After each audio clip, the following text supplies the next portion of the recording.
There are secrets that every family keeps hidden, tucked away in the corners of their minds, or sometimes in the attic.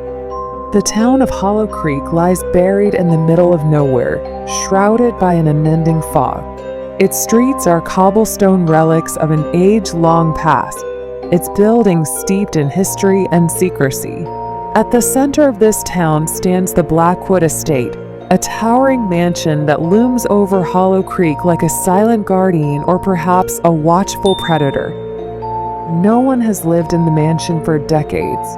Its windows are shattered, its walls cracked with age, yet the townsfolk avoid it, casting nervous glances in its direction whenever the subject comes up.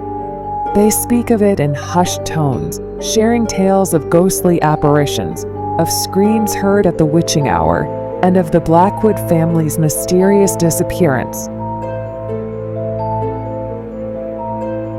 The Blackwood family was said to have it all: wealth, status, and a legacy that spanned centuries. But within those hallowed halls lay a darkness that consumed them. They vanished one by one, leaving nothing but whispered stories and unholy shadows behind.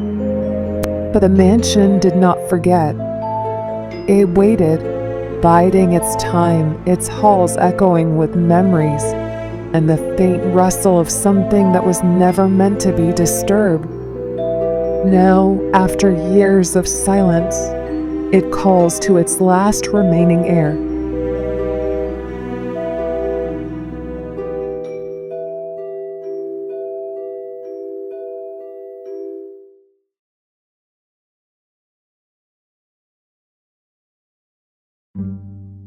Ethan Blackwood never wanted to return to Hollow Creek.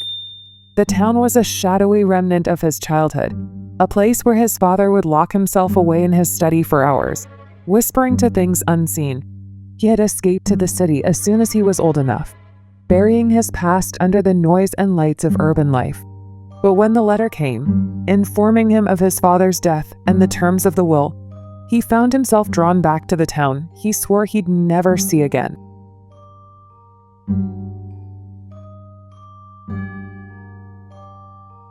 Ethan stood at the edge of the overgrown path leading to the mansion, clutching the iron gate that separated him from the property.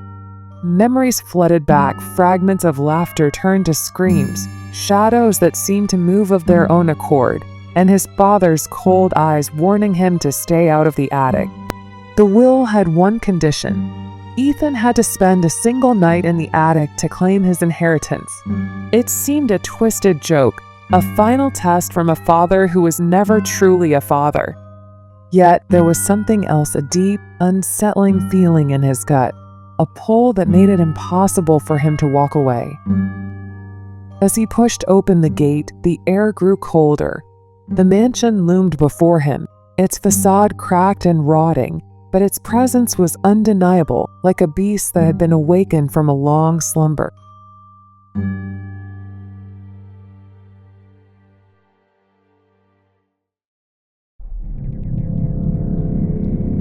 The door creaked open with a sound that echoed through the empty halls, a haunting groan that sent chills down Ethan's spine. Inside the mansion was a museum of decay. Dust hung thick in the air, and cobwebs draped the furniture like veils. The grand staircase rose before him, leading to the second floor and beyond it, the attic. He remembered running through these halls as a child, laughter turning to silence as he grew older, and the mansion became more of a prison than a home. Each room he passed told a story. The dining hall, where long-forgotten feasts once took place, now housed only shadows. The library, with its shelves of ancient tomes, held secrets that were never meant to be read. And the study, his father's sanctuary, still had the old oak desk covered in papers, maps, and strange symbols that Ethan could never decipher as a child. He glanced at a family portrait hanging over the fireplace. His father's eyes seemed to follow him, piercing through the canvas, a reminder of the darkness that clung to the Blackwood name. Ethan knew he was stalling. His true destination was the attic. He stood before the attic door, his hand hovering over the knob.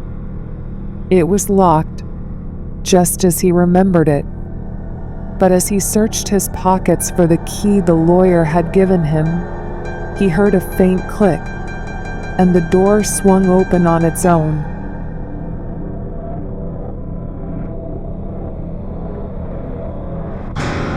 He froze. The attic had opened itself, as if expecting him, welcoming him into its depths. He took a deep breath and ascended the narrow staircase. The attic was darker than the rest of the houses, its air colder and heavier. It smelled of mold and something else, something metallic, like old blood.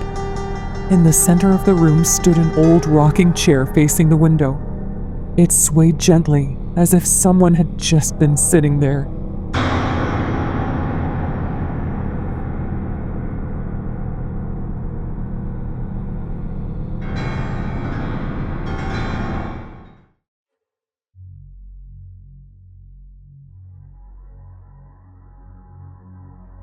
He felt the room closing in on him, the shadows moving closer.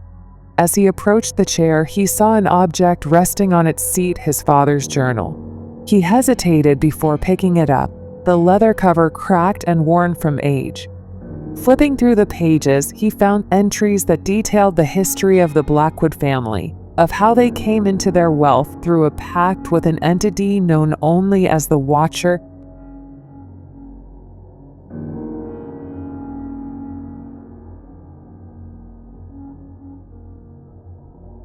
Ethan's anger flared. His family had made a deal with something unnatural, something evil. They had bound themselves to a darkness that demanded a price. The journal described a ritual, a rite of passage that each Blackwood heir had to undergo. The final entry was written in a frantic scrawl, warning of the voices, the whispers that called from the attic. They were not to be answered, for they were the voices of the damned, the ones who had fallen victim to the Watcher's hunger. Suddenly, the room grew colder. Ethan's breath became visible in the dim light. He heard it, a faint whisper, calling his name. He spun around, but the attic was empty. The whisper grew louder, joined by others, a cacophony of voices crying out in the darkness.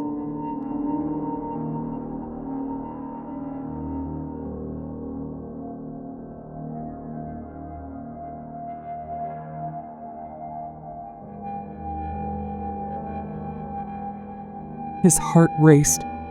The whispers were all around him, some pleading for help, others screaming in agony, and one voice, a voice that sounded like his father's, murmuring in a tone that chilled him to the bone. The rocking chair creaked, swaying back and forth. He backed away, his mind reeling. The shadows on the walls began to move, twisting and contorting into shapes that defied logic. They reached out to him, clawing at the air, dragging the darkness closer.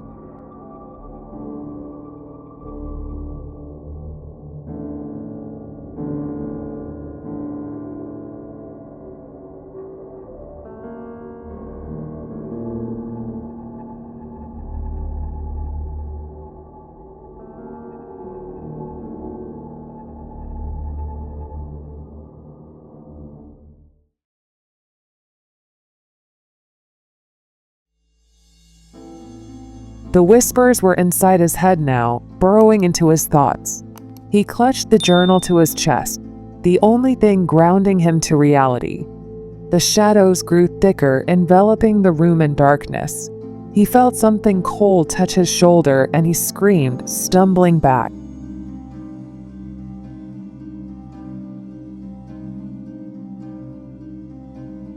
He shouted into the void, demanding that the presence reveal itself.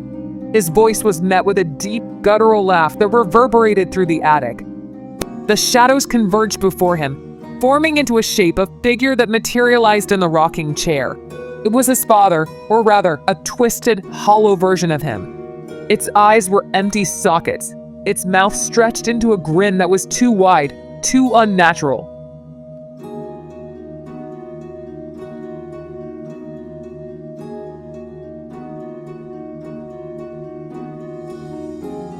"Welcome home, Ethan," it whispered, the voice a blend of his father's and something else, something ancient and malevolent.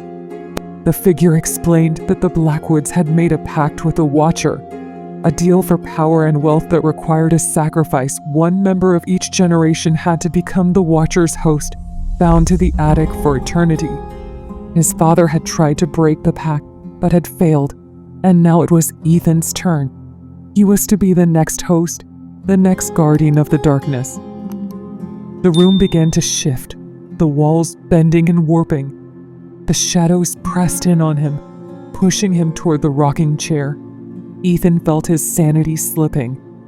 The whispers grew louder, each one a fragment of the souls trapped in the attic, souls that were now his to join.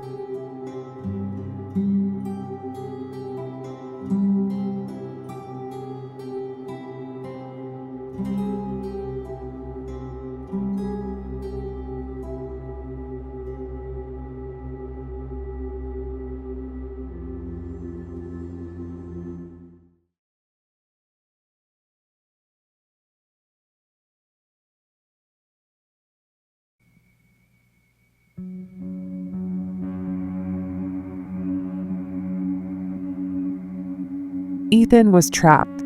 The journal slipped from his hands and fell open on the floor, revealing the final page, a ritual of binding. It required his blood, to seal the pact and accept his fate. The figure that was his father handed him a knife, its blade gleaming in the dim light. He hesitated, the whispers clawing at his mind, urging him to complete the ritual to end the torment.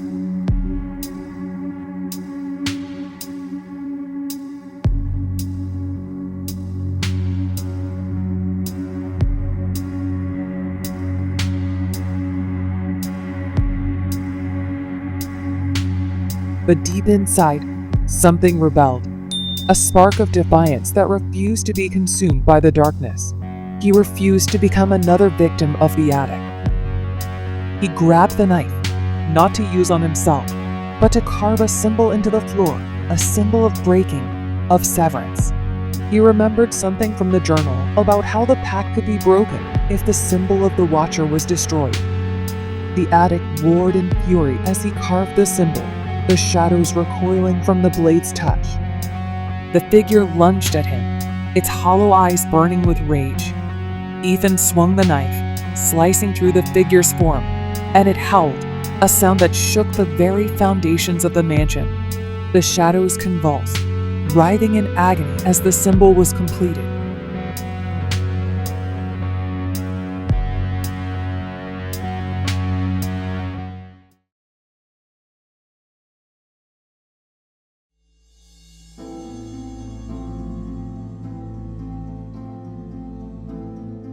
Light erupted from the floor, searing through the darkness.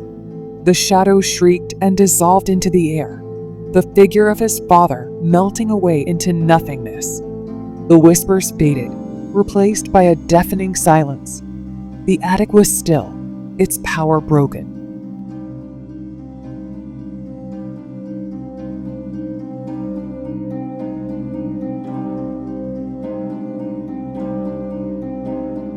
Ethan fell to his knees, the knife slipping from his grasp.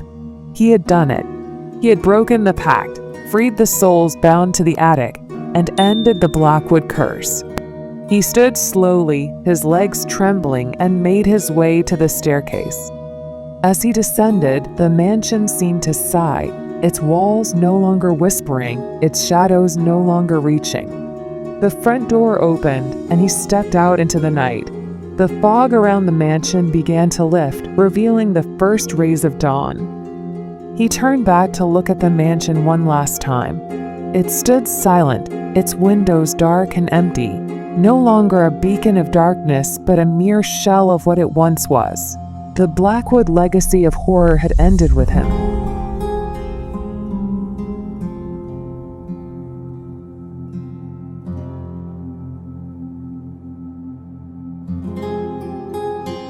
Ethan walked away from the mansion, leaving behind the shadows of his past. The whispers in the attic had been silenced, and with them, the curse of the Blackwood name.